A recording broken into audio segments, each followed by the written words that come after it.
நான் வந்து நம்ம ரோபோ சங்கர் மாமா அவங்க வந்து மறைவுக்கு என்னால் வர முடியல. ஏன்னா அன்னைக்கு வந்து நான் வந்து குற்றாலத்தில் வடம் படப்பிடிப்பில் தான் இருந்தேன்.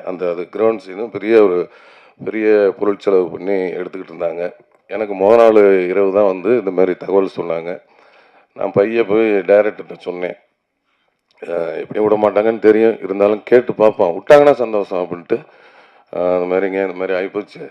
அப்படியே விட்டிங்கன்னா காலைல பிள்ளைகிட்ட பிடிச்சிட்டு போய் அங்கே போய் பார்த்துட்டு ஈவினிங்கே நைட்டே போயிட்டு காலைல பார்த்துட்டு மத்தியானம் வந்துடுறேங்க அப்படின்னா, அப்படியா அப்படியா அப்படின்ட்டு. ஏன்னா அங்கே எவ்வளோ ஜூனியர் ஆர்டிஸ்ட் ஒரு 1000 பேர் இருக்காங்க. அந்த மாடு செட்டப்பு, மாடுபிடி வீரர்கள், அவ்வளோ மாடு சிவகங்கையிலேருந்து வந்து இறக்கிருக்கிறாங்க. அவ்வளோ ஆர்டிஸ்ட் காம்பினேஷன், இவ்வளோ இது கிட்டத்தட்ட ஒரு 12-13 லட்ச ரூபா 5 லட்ச ரூபா கிட்ட அன்னைக்கு ஒரு நாள் இல்லைன்னா அன்னைக்கு அவ்வளோ காலி. அந்த இருக்கும்போது நமக்கும் ஒரு கேட்கல, இருந்தாலும் கேட்டு பார்க்கலான்ட்டு வேற ஏதாவது சீன் இருக்கான்னு பார்த்தா வேற எந்த சீனும் இல்லை. அப்புறம் இல்லைன்னு சொல்லிட்டாங்க. சரி ஓகே அப்படின்ட்டு அடுத்த நாள் ஷூட்டிங்கை கண்டினியூ பண்ணி வர முடியாத சூழல். அதனால என் மனைவியை அனுப்பிச்சி விட்டு சரி ஓகே அப்படின்னு விட்டுட்டேன்.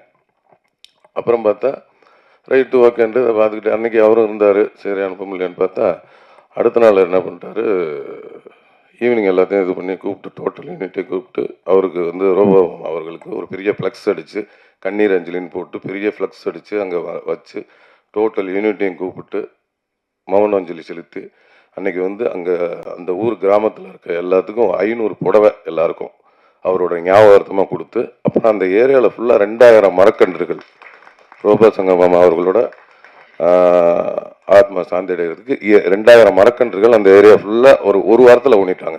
அன்னைக்கு வந்து ஊனை வச்சு ஆரம்பித்து ஒரு வாரத்தில் மரக்கன்று 2000 மரக்கன்று ஊனி 500 புடவை கொடுத்தாரு. அதை வந்து ரொம்ப இன்னைக்கு வந்து அவர் ஆத்மா சாந்தி அடை எனக்கு அன்னைக்கு இங்கே வராத ஒரு இதை அன்னைக்கு அங்கே போக்கிட்டாரு. அது ரொம்ப நன்றி.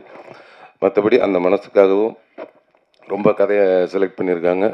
இந்த படம் வந்து மாபெரும் வெற்றி அடைஞ்சு பெரிய இந்த நிறுவனம் மாசாணி அம்மன் இந்த நிறுவனம் நிறைய வெற்றி படங்களை கொடுக்கணும். அதுமாரி நம்ம அண்ணன் இமான் அண்ணன் வந்து டிஐ சவுண்ட் ஃபேக்ட்ரி தொடர்ந்து தொடங்கியிருக்கீங்க. அதுவும் பெரிய நிறுவனமாக வரணும்னு என்னுடைய வாழ்த்துக்களை தெரிவிச்சுக்கிறேன்.